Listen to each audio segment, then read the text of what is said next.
అవుతుందో నీకు తెలియదే, ఇరికించడానికి ముందుంటావు నువ్వు అని మనసులో అనుకుంది ఆకృతి. ఏంటి ఆ చూపు, పో పోయి పిలుచుకురా అంది సుమిత్ర. అమ్మమ్మ, నేను వెళ్ళలేను, నిండా 25 లేవు, అంత బద్ధకం ఏంటే నీకు అంది సుమిత్ర. హేమ విజయ నవ్వుకుంటున్నారు.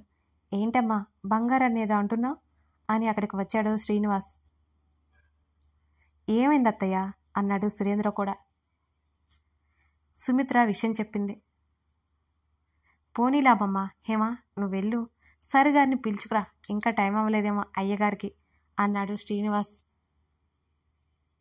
అంత వెటకారం వద్దులేండి, మీరే చెప్పక్కర్లేదు, కావాలంటే నేనే భోజనం రూమ్కి తీసుకువెళ్ళి మరీ పెడతాను సీరియస్గా చెప్పింది హేమ భర్తకి. మీరిద్దరూ కాస్త ఊరుకుంటారా? అందరూ కలిసి భోజనం చేస్తే చోటు చక్కగా ఉంటుంది, నాకు తృప్తిగా ఉంటుంది అంది సుమిత్ర. నేను బావని పిలుచుకొస్తాను అంటూ మెట్ల వైపుకి వెళ్ళింది ఆకృతి. ఇక భరించలేక వాళ్ళ గొడవ.